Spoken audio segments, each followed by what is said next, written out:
할렐루야. 오늘 이 아침에 나오신 여러분들을 주님의 이름으로 축복합니다. 오늘은 1월 15일 주연절 두 번째 주입니다. 날씨가 흐리고 또 비도 아주 조금씩 옵니다. 이럴 때는 진한 커피, 따뜻한 차를 잡수시면 아주 좋은 때입니다. 겨울도 아니고 봄도 아닌 이런 아주 우리에게 주신 하나님의 이 계절의 축복 중에 여러분 나오신 여러분에게도 하나님이 이 시간 계절을 통해 역사하시는 주님의 은혜가 여러분의 삶에 더해지기를 주의 이름으로 축복합니다. 이제 오늘은 우리가 주연절 두 번째 주를 맞이하는데요, 우리가 식사를 할 때도 편식을 하면 안 되잖아요. 콩도 잡수고 된장도 드시고 김치 깍두기에 여러 가지 골고루 잡수시면 건강해지듯이 신앙생활도 어디 하나만 예수님 탄생에만 초점을 맞춰서도 안 돼요. 또 예수님이 비록 우리를 위해 십자가에서 피 흘려 죽으셨지만 사순절 예수님의 고난과 십자가만 맞춰서 살아도 안 돼요. 그래서 우리 기독교는 예수님 생애 주기를 통해서 성탄절, 주현절, 그리고 사순절, 부활절, 성령 강림절 이렇게 절기를 통해서 건강한 예수님의 사역과 십자가와 죽으심과 성령의 사역과 성탄의 이런 일정 예수님 생애 주기를 통해서 예배하면서 하나님의 은혜를 기억하고 주님의 그 은혜 아래 나아가는 예배를 드리고 있습니다. 저는 그래서 오늘 아침에 고린도전서 1장 1절에서 9절 말씀을 통해서 하나님의 뜻을 따라는 제목으로 주님의 말씀을 선포하려 합니다. 고린도전서 1장 1절 2절 함께 읽어보시도록 하겠습니다. 하나님의 뜻을 따라 그리스도 예수의 사도로 부르심을 받은 바울과 형제 소수대네는 고린도에 있는 하나님의 교회 곧 그리스도 예수 안에서 거룩하여지고 성도라 부르심을 받은 자들과 또 각처에서 우리의 주 곧 그들과 우리의 주 되신 예수 그리스도의 이름을 부르는 모든 자들에게. 아멘. 오늘 우리 설미자 권사님 맞으시죠? 성경을 봉독해 주셨는데 너무 은혜가 돼요. 여러분은 그렇지 않으세요?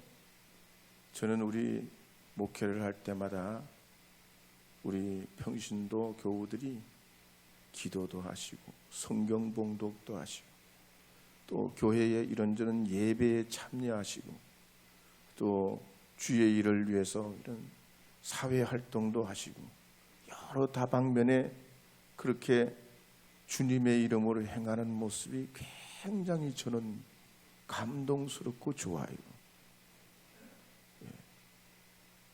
그래서 오늘 우리 설권사님 말씀을 잘 읽어주셨는데 때로는 어린이들 또 어르신들 이런 분들도 기회가 되면 우리 학생들까지도 하나님 말씀을 읽을 수 있는 기회를 주면 우리가 교회 아니면 이렇게 많은 사람들 앞에서 성경 읽을 기회가 없잖아요. 교회에서 나와오셔서 하나님 말씀도 여러분 앞에서 읽어보고 그러면 처음에는 좀 많이 긴장이 되지만 그렇게 자꾸 하시다 보면 담력이 생기고 우리 교회에서 그렇게 하시는 게 가정과 사회와 여러 곳곳에 여러분이 봉사하고 사역하는 곳에도 주님의 이름으로 담대해 주셔가지고 금암제일교회 우리 교우들이 어디에 가도 빠지지 않는 그런 믿음의 사람들이 되어야 할 줄로 믿습니다.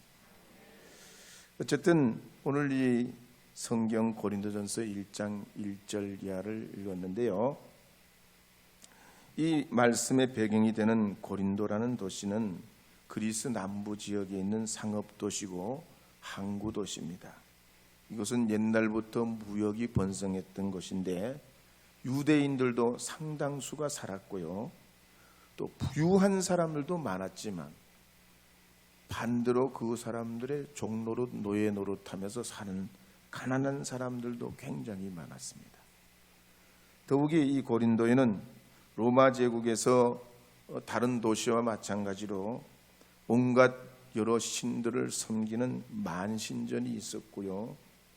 그 중에서도 가장 상징적인 건 아프로디테, 미의 여신, 비너스, 이 신전이 있는데 이 신전의 여사제들이 지역 주민들과 방문하는 외국인들을 상대로 매춘 행위를 했던 그런 도시입니다.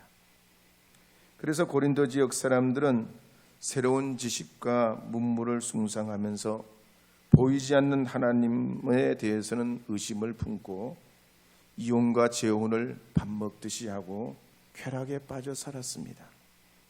그런데 이랬던 곳에 복음의 씨앗이 떨어져서 고린도 교회가 세워진 것입니다. 어떻게 세워졌을까요? 바울은 1장 1절 말씀에서 하나님의 뜻을 따라 그리스도 예수의 사도로 부르심을 받은 바울과 소수되내는 그럽니다. 하나님의 뜻, 하나님의 의지 때문이라는 거예요. 우리가 이 말씀을 보면 우리 인생길에도 여러 갈림길이 있는데 우리가 무엇을 위해 어디로 어떻게 가야 할지 이 첫마디의 바울의 말씀을 보면 가늠할 수 있고 가능성을 타진해 볼 수 있는 실마리가 됩니다. 가령 이 고린도 교회는 도시의 이 영적 배경도 그랬지만 성도들도 신앙 연조가 짧았어요. 개척된 지 얼마 안 되니까. 그렇지만 그 교회 안에서는 하나님의 은혜와 은사가 막 강하게 나타났습니다. 주님께서 이 교회를 세우려고 막 은혜를 부어주시는 거예요. 말로 논리로 이 설득이 안 되고 감화가 안 되니까 하나님의 강한 은혜로 기적으로 이 세상에 어떤 말로 설명할 수 없는 하나님이 하셨다는 것을 알도록 하기 위해서 기적과 능력과 은사가 막 이 고린도 교회에 나타납니다. 그러니까 이 은혜를 받아보지 못했던 이 고린도 사람들이 어떻게 해야 될지는 모릅니다. 그러면서 신앙의 경향에 따라서 나는 바울로파, 아볼로파, 게바파, 그리스도파, 할레파, 무할레파로 나눠져서 분쟁하고 가난한 사람, 부유한 사람이 서로 나눠지고 화목하지 못했습니다. 그리고 문제가 생기면 서로 말이죠, 소송하고 우상도 섬기고 잘 된다 그러면 하나님도 섬겼다는 얘기예요. 그런데 이 고린도 교회의 위치를 보면 오늘 성경에 나와 있지만 이 고린도 교회가 작은 교회가 아닙니다. 이 고린도 교회를 구심점으로 각처에 흩어져 있는 기도처들이 많았어요. 거리가 멀리 떨어져 있는 성도들이 때때로 오려오면 그곳이 기도처가 되고 이 고린도 교회가 모태가 돼가지고 이들이 막 신앙의 모태 역할을 하는 고린도 교회를 통해서 영적 영향력을 받았단 말입니다. 그런데 이 고린도 교회가 혼란에 빠졌어요. 그럴 때 이 바울은 3차 전도 여행 중에 에베소에서 고린도 교회에 편지를 보냅니다. 그리고 첫 마디가 하나님의 뜻을 따라 했습니다. 오늘도 우리 주변에 혼란스러운 일이 많고 길이 보이지 않을 때 해법이 뭐냐? 하나님의 뜻인 줄 믿으시기 바랍니다. 이래도 안 되고 저래도 안 될 때 하나님의 뜻을 구하시기를 바랍니다. 그래서 에베소서 5장 14절에서 17절 말씀에 보면 이렇게 기록하는 말씀이 나옵니다. 함께 읽어보도록 하겠습니다. 그러므로 이르시기를 잠자는 자여 깨어서 죽은 자들 가운데서 일어나라. 그리스도께서 너에게 비추이시리라 하셨느니라.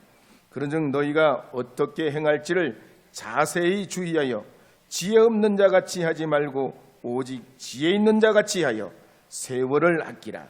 때가 악하니라. 그러므로 어리석은 자가 되지 말고 오직 주의 뜻이 무엇인가 이해하라.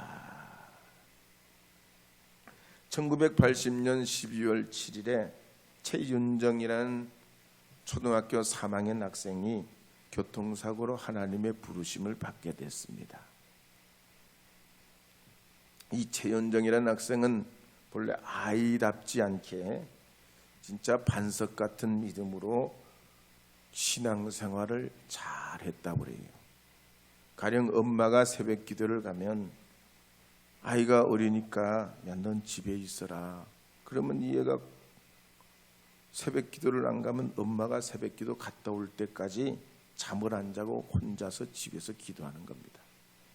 하나님이 특별하게 어릴 때부터 사무엘처럼 이렇게 쓰시는 사람들이 있어요.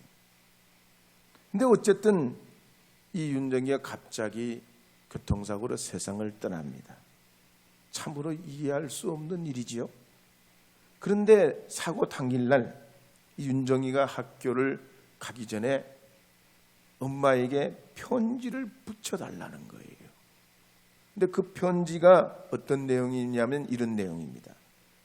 저는 초등학교 3학년 4반 최윤정입니다. 선생님 교회 다니세요? 바빠서 못 가시더라도 예수 그리스도란 이 한마디는 마음속에 간직하세요. 선생님 위해서 성경 구절 보내드릴게요. 자녀들아 너희 부모를 주 안에서 순종하라. 이것이 옳으니라. 에베소서 6장 1절.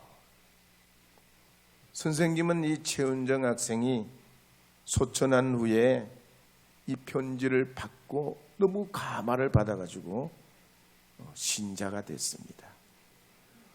그리고 윤정이 부모님들도 딸이 써놓은 일기장에 딸이 방언하고 하나님의 환상을 본 여러 영적 체험들을 일기장에 써놓은 걸 보고 너무 감화를 받아가지고 윤정 성교회를 만들었습니다. 저는 30년 목회도 중에 예배를 드리는 중 두 분이 소천하는 걸 봤습니다. 한 분은 특별 새벽 기도를 나오셨는데 기도 도중에 주무시듯이 돌아가셨어요. 또 한 분은 주일 예배를 마치고 나오다가 갑자기 졸도해서 돌아가셨어요. 정말 당황스럽고 또 안타까운 마음이 있는데 그때마다 유족들이 하나님의 뜻을 깨달으면서 하나님의 은혜입니다. 하나님의 은혜입니다.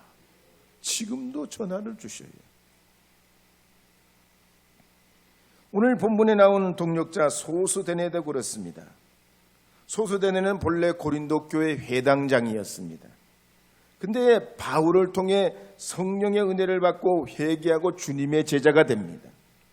믿음의 길이 순조롭지 않지요. 유대교회 회당장이었다가 개종해서 기독교인이 됐으니 얼마나 그 주변 사람들로부터 핍박을 받았겠냔 말이에요. 가령 유대인들이 바울을 아주 불순하다고 고소를 합니다. 그런데 문제없이 풀려나요. 무슨 특별한 죄가 없으니까 뭐 건덕지가 있어야지. 그러니까 유대인들이 이 우라를 누구에게 푸냐? 소수데네를 붙잡아가지고 막 죽도록 패넘겨요.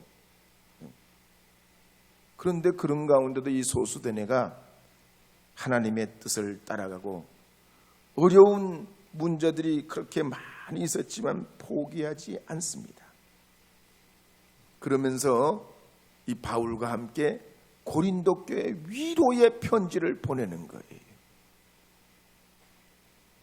바울이 또 갈라디아 지역을 선교할 때도 그랬습니다.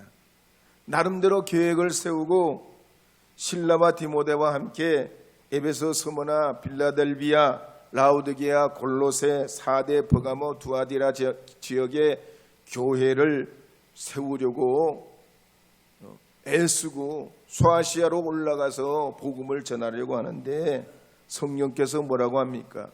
북쪽도 아니고 동쪽도 아니고 남쪽도 아니고 서쪽으로 가라는 거죠.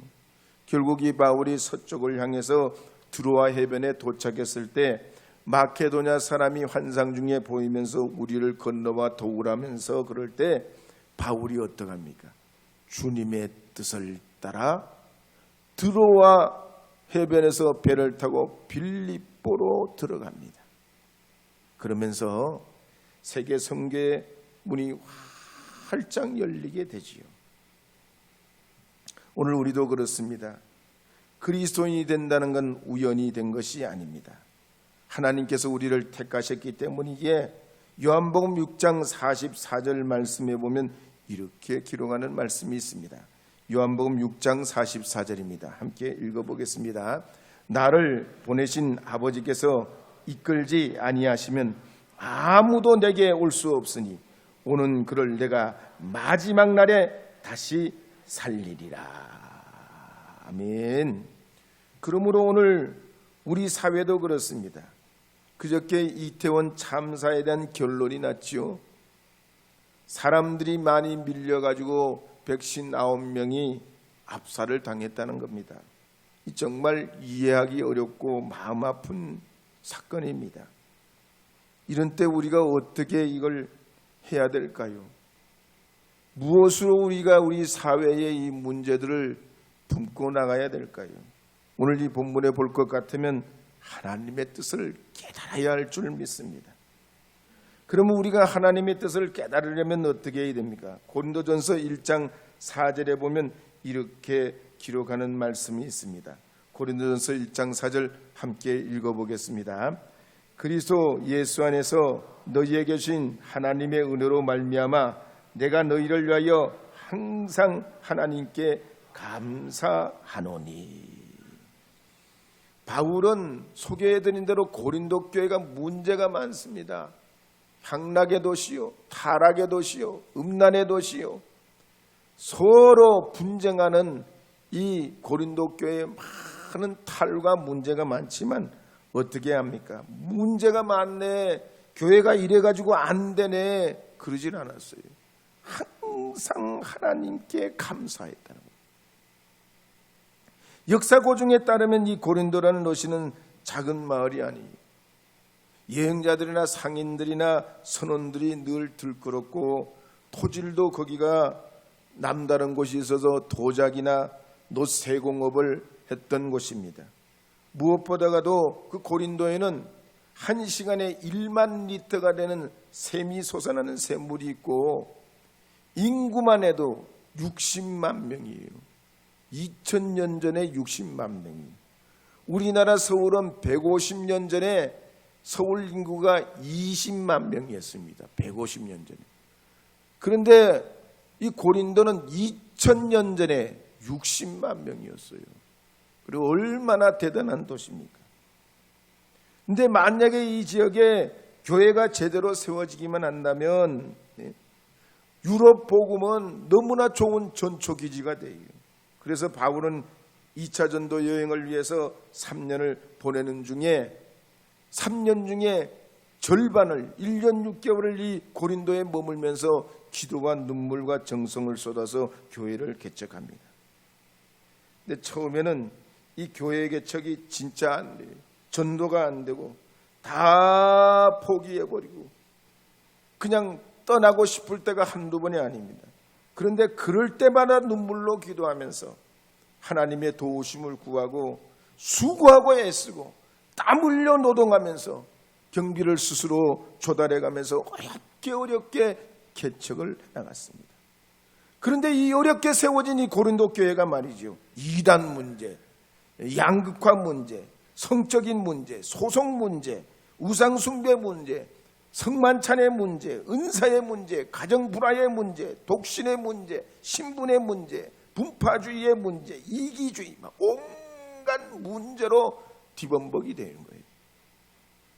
그렇지만 바울은 그런 문제 앞에서 고린도전서 1장 4절 말씀처럼 나는 너희를 위해 항상 하나님께 감사한다는 거예요.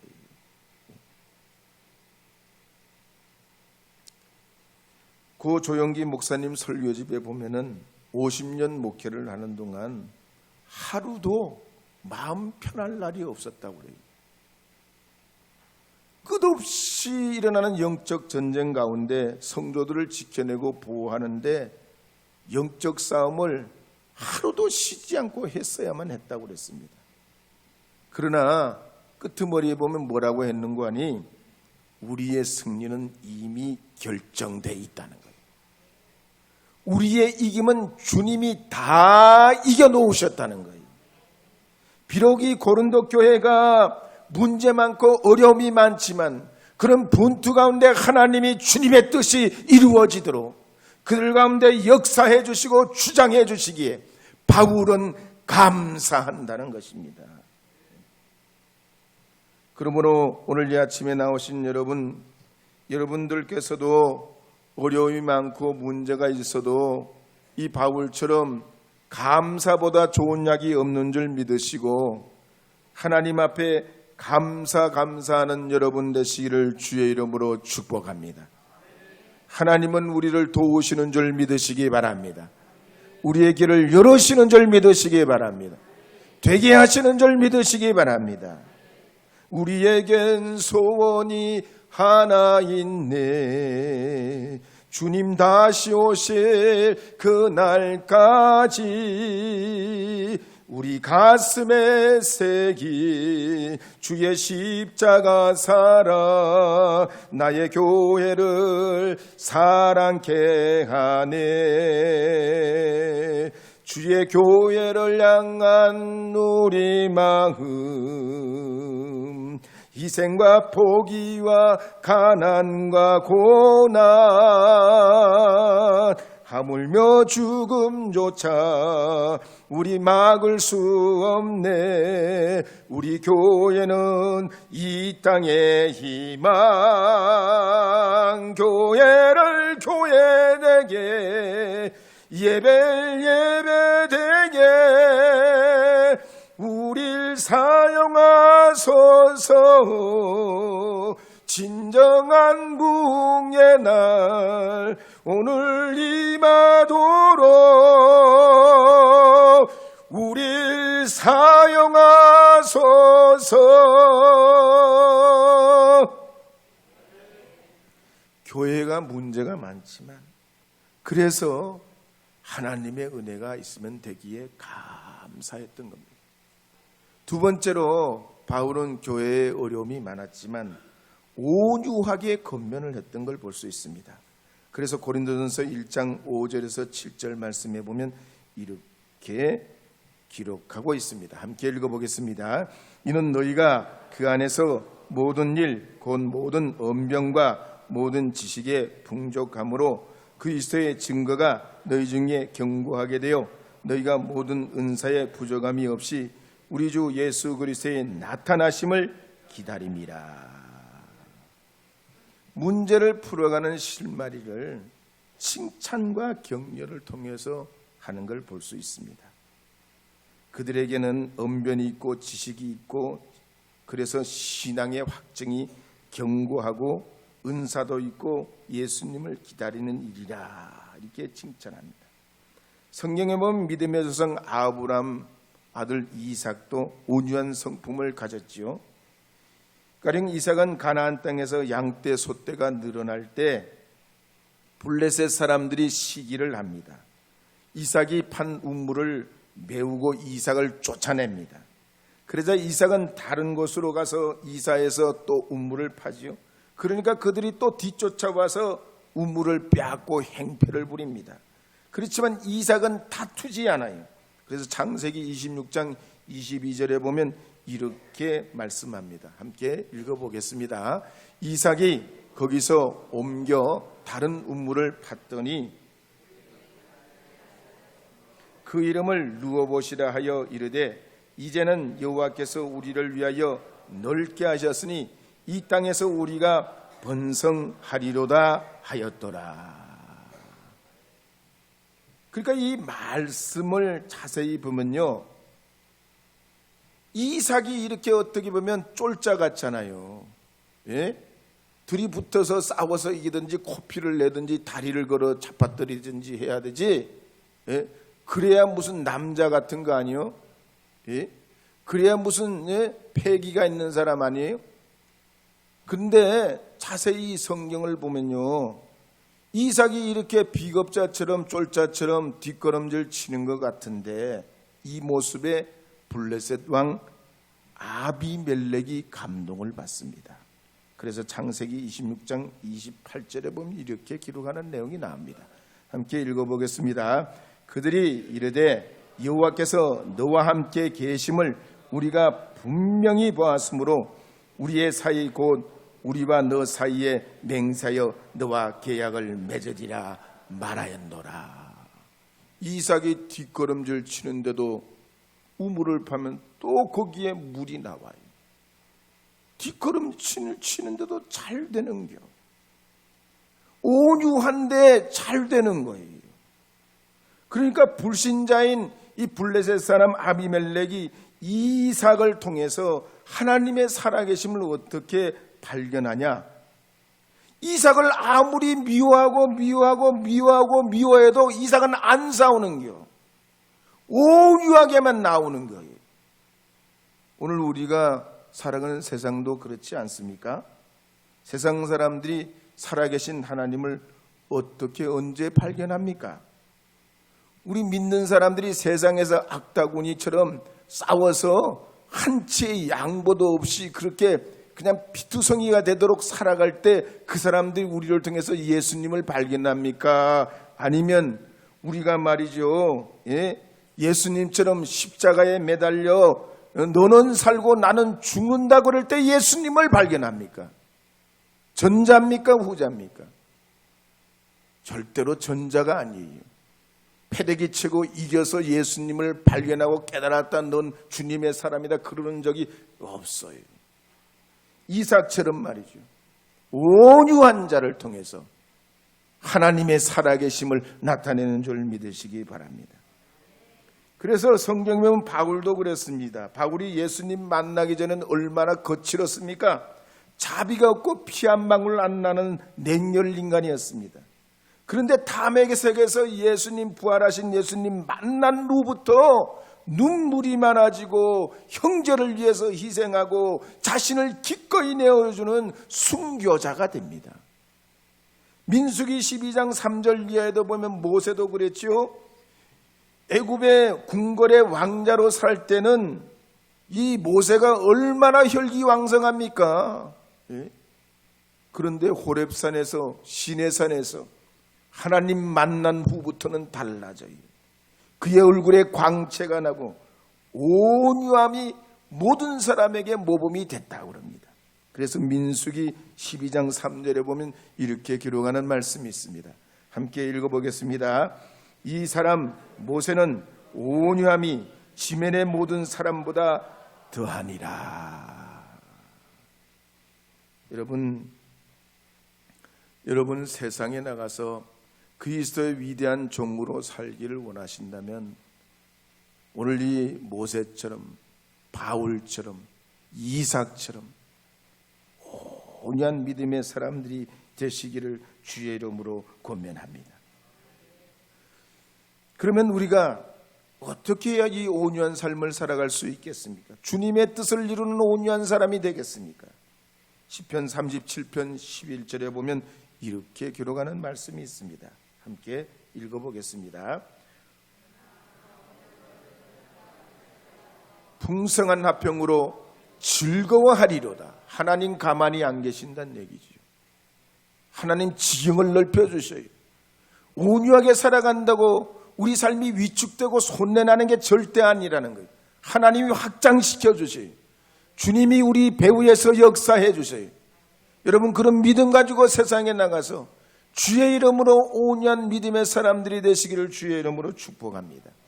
마태복음 5장 5절에도 보면 이렇게 예수님 말씀하시는 내용이 나오죠. 함께 읽어보겠습니다.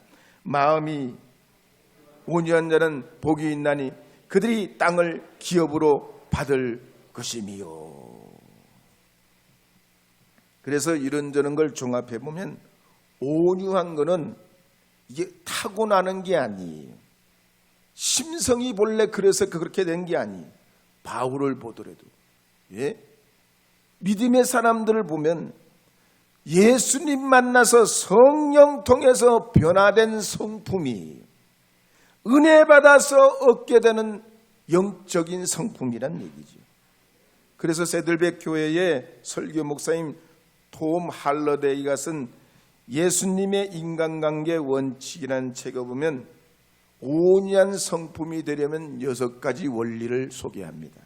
첫째는 마음과 힘과 뜻을 다해 하나님과 이웃을 사랑하라고 그랬어요. 베이스는 사랑이에요. 하나님 사랑, 이웃 사랑, 이게 우리의 마음의 베이스가 돼야지 온유가 나온다는 거예요. 두 번째는 예수님께서 너를 사랑하신 같이 너 자신을 사랑하라 그랬어요. 나를 지극히 사랑할 줄 아는 사람이 형제도 사랑할 줄 안다는 거죠. 세 번째로 말과 마음을 연결시켜 마음으로 대화하라고 그랬어요. 말로만 자꾸 해서 말 때문에 상처받고 말 때문에 섭섭해지고 그런 게 아니라 말하면서 내 마음을 자꾸 내보이라는 거예요. 진실한 내 마음을 말이에요. 상대에게 형제에게 내보이면 마음과 마음이 말을 통해서 연결되면 위로가 된다는 겁니다. 네 번째로 비판하지 말라고 그랬어요. 온유하려면 자꾸 험담하고 비판하고 가짓고 그냥 여러 가지만 엎어도 보고 제켜도 보고 자꾸 이러면 온유할 수가 없는 거죠. 자꾸 보이는데 말이죠. 다섯 번째는 겸손하라고 그랬어요. 여섯 번째는 대접받고 싶은 대로 남을 대접하라고 그랬습니다. 오늘 이 아침에 나오신 여러분, 예수님처럼 바울처럼 따뜻한 마음, 온유한 마음으로 여러분 세상에 아름다운 하나님의 가정과 일터를 이루어 가시는 주님의 사람들이 되시기를 주의 이름으로 축복합니다. 우리 복음성가 모든 상황 속에서 한번 불러보도록 하겠습니다. 모든 상황 속에서.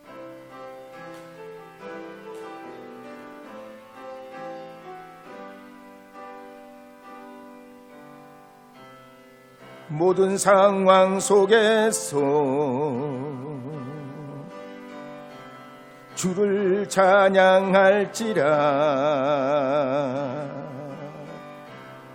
주는 너의 큰 상급 큰 도움이시라.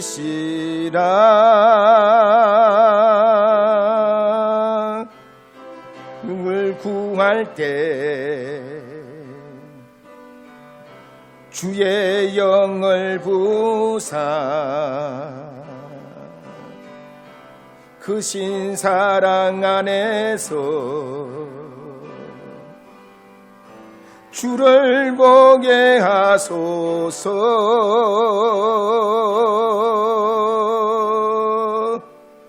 내 영혼이 확정되고 확정되어 싸우니 나의 주를 알아봅니다. 내 영혼이 확정되고 확정되어 싸우니 믿음의 눈 들어 주를 바라봅니다.